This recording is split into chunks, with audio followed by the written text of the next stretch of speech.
기도하겠습니다. 함께 읽겠습니다. 이때 예수께서 기도하시러 산으로 가사 밤이 새도록 하나님께 기도하시고 아멘. 예, 기도하겠습니다.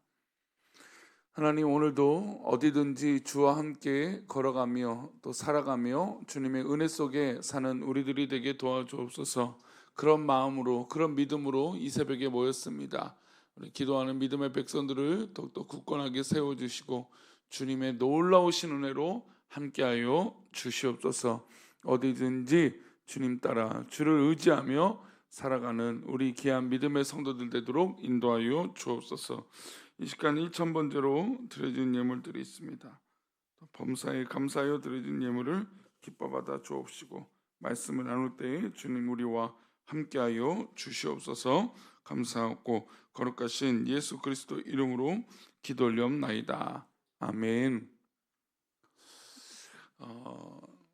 총신대 양지 캠퍼스를 가면 소래교회라고 아주 우리 교회, 우리 장로교단의 아주 중요한 역사적인 교회가 있습니다.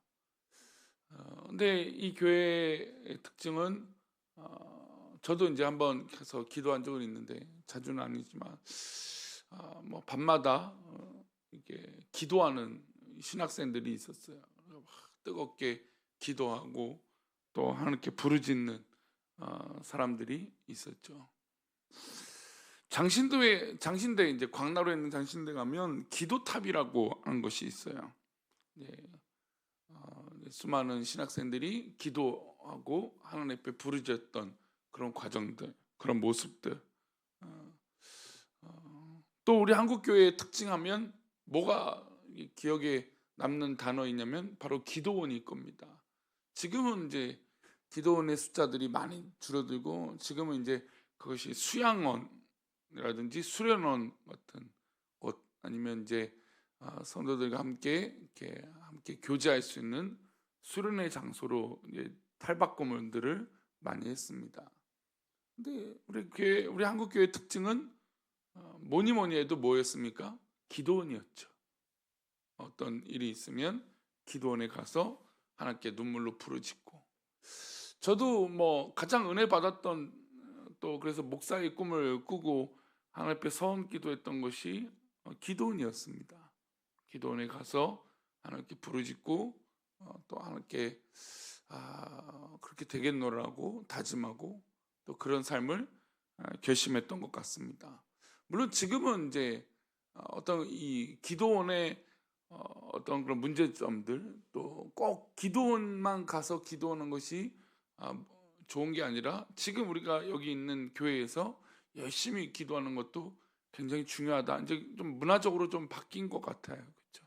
그래도 우리가 좀 뭔가 그래도 우리가 한 번은 저도 이제 겨울에는 하거나 이제 이제 1월 달에 송구 영신 예배를 마치고 기도원을 갑니다.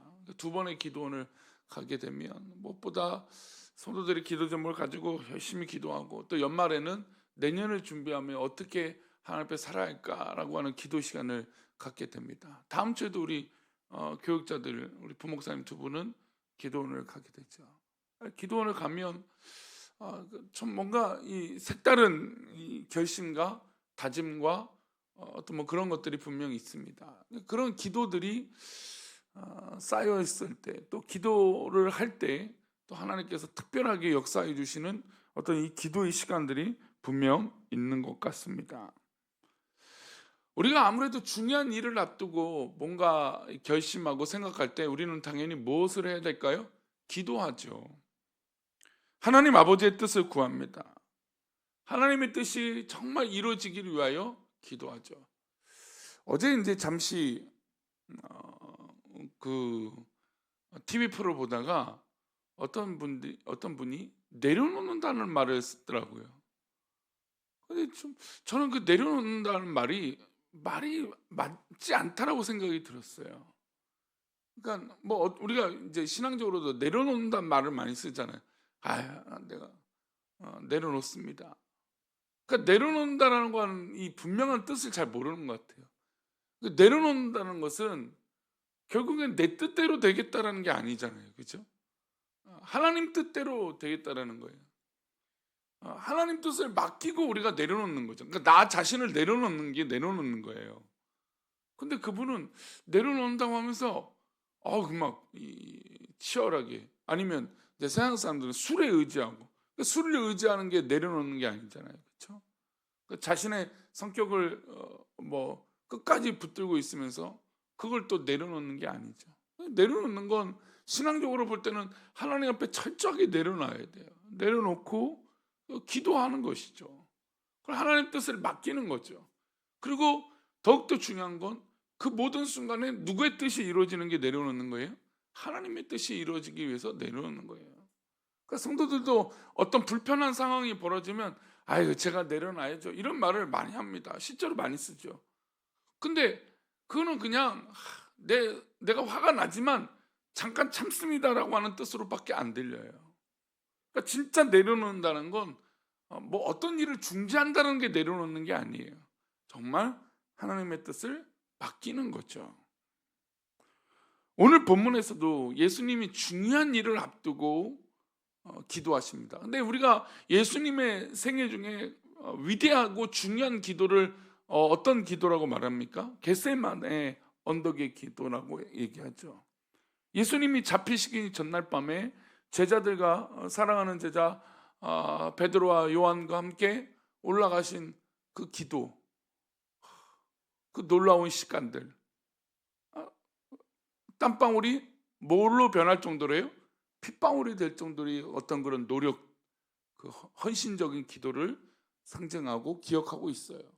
근데 오늘 본문에도 예수님이 그와 같처럼 마찬가지로 이 밤새 철야 기도하시는 장면이 보여요. 한번 볼까요? 그런 의미로 함께 읽겠습니다. 이때 예수께서 기도하시러 산으로 가사 밤이 새도록 하나님께 기도하시고, 그러니까 지금 예수님께서 기도하시러 산으로 가셨습니다. 뭐 예수님 산으로 종종 가셔서 기도하시죠. 그런데 지금 이 장면은 사실 예수님의 생애에서 많이 등장하지 않는 밤새 기도하시는 장면 중에 한 장면이에요. 그럼 예수님은 뭐 때문에, 지금 6장이면 예수님의 공생에 이제 막 본격적으로 시작되는 장면이잖아요. 누가복음을 뭐 장수로 생각해 본다면. 그런데 아니 이 초기의 시기에 예수님은 과연 왜 밤새 기도하러 가셨을까요? 십자가를 앞둔 상황도 아니고 뭐 사역 초기에 어떤 중요한 일이 있으시기에 이런 기도의 시간을 가지셨을까요? 그 답은 13절에 나옵니다. 이어서 함께 읽어볼까요? 밝음에 그 제자들을 부르사 그 중에서 12를 택하여 사도라 칭하셨으니. 지금 예수님이 밤새 기도하셨던 그 날밤이 밝자마자 예수님은 누구를 불렀습니까? 제자들을 부르셨어요. 그 예수님이 지금 밤새 기도하신 이유는 무엇일까요? 사람을 세우려고 하시기 때문이에요. 사람을 세우시려고 하는데 예수님도 밤새 기도하고 그리고 그 제자들을 부르셨다는 겁니다. 이렇게 기도해서 뽑았는데, 기도해서 선택했는데 이 제자들은 결국 예수님이 잡히시기 그날 밤에 어떻게 했습니까? 다 뿔뿔이 흩어지고, 한 제자는, 사랑하는 그 베드로는 예수님을 저주하기도 했습니다. 이렇게 기도했는데도 불구하고 그들은 예수님을 부인하고 다 떠났죠. 물론 예수님이 부활하시고 그들을 만나셔서 그들에게 성령의 선물을 부어주셨을 때 그들이 완전히 또한 예수님께 배웠던 것들이 헛된 것이 아닌 것을 고백하며 목숨을 걸고 신앙생활을 하는 것으로 변화가 됩니다. 아마 예수님은 그 장면까지도 보시고 이 제자들을 선택하셨겠죠. 그런데 그럼에도 불구하고 이렇게 기도하며 뽑았는데도 불구하고 이 제자들이 위대합니까? 막 승승장구하고 막 처음부터 막 잘합니까? 그게 아니죠. 연약하고 잘 몰라요.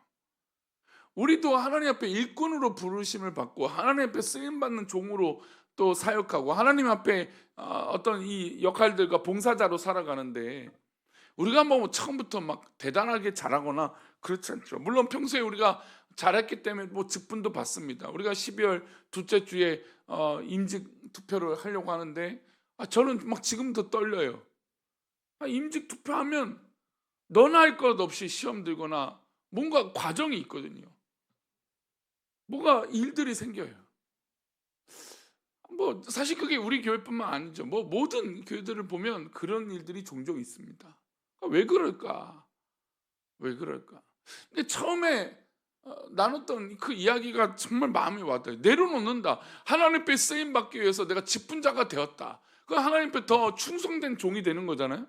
그 충성된 종이 된다는 건 우리가 늘 주기도문으로 고백하는 것처럼 하늘의 뜻이 이루어지기를, 이 땅에서도 이루어지기를 바라는 마음으로 그렇게 하나님 앞에 일꾼이 되는 것이거든요. 근데 가만 보면 하나님의 뜻이 아니라 내 뜻대로 되기를 바래요. 목사도 내 뜻대로 되기를 바라고 성도도 막 내 뜻대로 되기를 바래요. 여러분 그게 어떻게 하나님께 우리가 늘 외우는 주기도문처럼 하늘의 뜻이 이 땅에서 이루어지기를 바라는 그런 신앙의 모습은 아닐 겁니다. 우리 입에서 말하는 늘 내려놓는다라는 건 말도 안 되는 것이죠. 예수님이 지금 밤새도록 이 제자들을 택하시기 위해서 기도하셨습니다. 예수님조차도 이렇게 열심히 준비하셨던 거죠. 예수님께서 사람을 세우기 위해서 간절하게 기도하신 모습을 보면서 우리는 무엇을 느끼게 될까요? 우리는 어떤 제목을 가지고 기도합니까? 우리 성도님들은 이 새벽에 나와서 우리는 무슨 제목으로 기도하고 계십니까? 우리들은 뭐 당연히 먹고 사는 문제, 또 여러 가지 갈등과 어려움들, 뭐 그런 부분들을 가지고 상당 부분 기도할 것이에요. 그런데 우리가 드리는 기도의 상당 부분은 사람을 위한 기도가 되기를 바랍니다. 예수님께서 하나님 나라를 함께 세울 동역자를 위해서 기도하신 것처럼 우리도 그렇게 사람을 세우기 위해서 기도해야 된다는 것이죠. 자녀들의 앞날과 미래, 그들이 좋은 학교에 입학하고 좋은 직장에 취직하고 돈 많이 벌도록 기도하는 것이 아니라 그들이 예수님의 동역자가 되고 혼탁한 세상을 변화시키는 그런 믿음의 능력자가 되기를 위하여 기도해야 된다는 것이죠. 우리 교회의 식구들은 어떻습니까? 그들의 영혼을 붙들고 그 영혼들이 잘 되기를 위해서 기도해야 되는 거 아니겠습니까? 또 그들의 영혼들이 하나님 앞에서 강건해지기를 위하여 기도해야 되는 거 아닙니까? 우리는 어떤 결과를 위하여 자꾸 기도해요. 어떤 뭐 좋은 일이 일어나길, 물론 그렇죠. 뭐 우리의 뭐 급하고 갈급한 심령에 뭐 그런 일들이 우선될 때도 있어요. 하지만 우리 궁극적인 기도의 과정 가운데의 목적은 우리 주변의 성도들이 하나님 뜻 가운데 더 있기를 바라고, 또 나도 하나님 뜻 가운데 더 있기를 바라고, 우리 모두 다 하나님 뜻 가운데 더 있기를 바라며 축복하며 기도해야 될 줄 믿습니다. 이렇게 기도하고 나면 어떤 마음이 생길까요? 동역하는 마음이 생기는 거예요. 예수님이 이렇게 밤새도록 기도하시고, 아니 예수님의 사역을 감히 어떻게 제자들에게 맡기겠습니까? 제자들이 뭘 할 수 있겠습니까? 못하죠. 그러니까 뭐 어떤 일을 맡긴다고 했을 때 예수님이 밤새 기도해도 사실 답이 없을 사람들이 바로 이 제자들이에요. 우리들이죠. 그러나 예수님은 그 기도를 하시고 나서 사람들을 부르고 제자들을 부르셨다는 것은 그 기도의 결과를, 그 기도를 누구한테 맡겼기 때문일까요? 하나님께 맡겼기 때문이에요. 그러니까 내 의지로 내가 내 뜻대로 될 거야 라고 내 계획대로 되는 기도라면 제자들에게 못 맡기죠. 제자들을 못 부르죠. 그들이 뻔할 뻔짠데. 그러니까 우리들도 기도하면서 열심히 기도하면 더욱더 내려놓게 되는 거죠. 하나님 뜻을 믿기 때문인 거예요. 근데 기도하고 나서 오히려 막 더 마음이 힘들어요. 기도하고 나서 오히려 자유하지 못해요. 기도하고 나서 함께 동역하지 못해요. 기도하고 나서 은혜가 더 떨어져요. 그럼 그 기도는 뭔가 문제가 있다라는 거죠.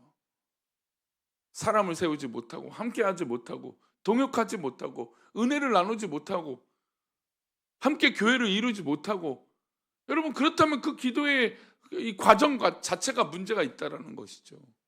예수님은 밤새 기도하신 후에 그 위대하신 예수님도 제자들을 부르시기로 결정하시고 품으셨다는 겁니다.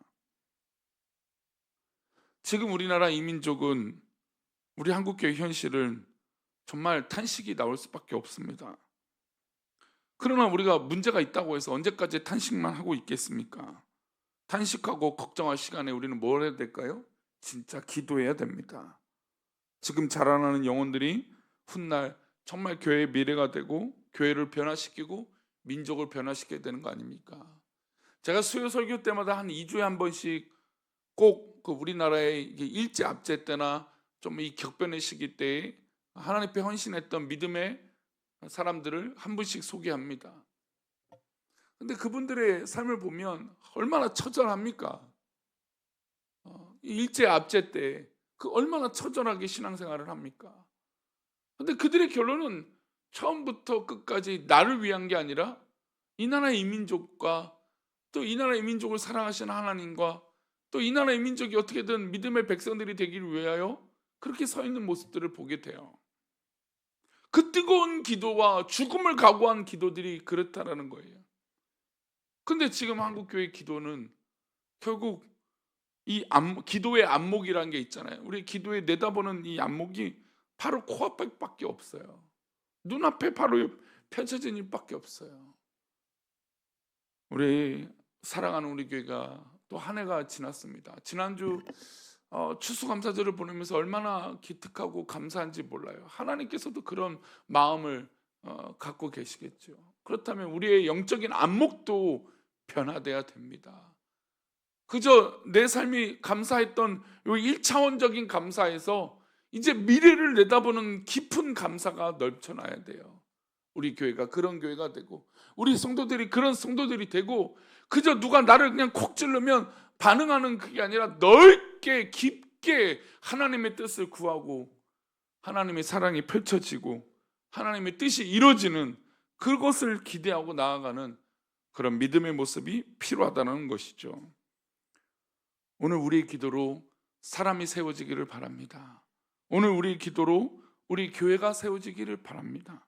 오늘 우리의 기도로 이 대한민국의 교회와 우리의 기도로 우리 모든 사랑하는 사람들이 살아나는 영적으로 살아나는 그런 기도가 넘치시기를 축원합니다.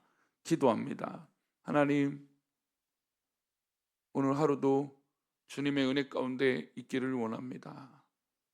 주님의 그 사랑 가운데 주님의 그 은혜 가운데 있게 하여 주시고 정말 하나님 바라시는 그 은혜가 가득하여 정말 우리의 마음이 풍성하고 넉넉하고 진짜 믿음으로 내려놓음으로 승리하는 우리 귀한 믿음의 백성들이 되도록 인도하여 주옵소서.